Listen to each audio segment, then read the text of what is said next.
हलाक हुए मिलिटेंटों से असलाह और पाकिस्तानी करेंसी बरामद हुई है। फौज की जानिब से नौशहरा सेक्टर में ऑपरेशन कांची शुरू किया गया, जिसके तहत कंट्रोल लाइन पर दरअंदाजी रोकने के लिए बनाए गए ग्रिड को मुसलसल कामयाबियां मिल रही हैं।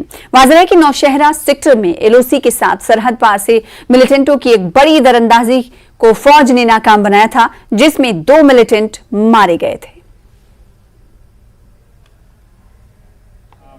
इस वक्त मैं 25 डिव हेडक्वार्टर राजौरी में हूं और इस वक्त जो आतंकी 2 दिन पहले जो सरहद पर मारे गए थे, उन दोनों आतंकियों से जो असला बारूद बरामद हुआ है, जो हथियार बरामद हुए हैं, वो तमाम हथियार यहां पर दिखाए जा रहे हैं। आप मेरे पीछे देख सकते हैं कि यहां पर जो है वो हथियार जो हैं वो यहां पर पड़े हुए हैं। हम कैमरा के माध्यम से देख सकते हैं, ये वही हथियार हैं जो आतंकियों से बरामद किए गए हैं और सरहद पर जो कार्रवाई की गई थी भारतीय फौज की तरफ से, उसमें ये बरामद हुए हैं और यहाँ पर आज 25 डिव हेडक्वार्टर राजौरी में ये सब जो है वो दिखाए जा रहे हैं।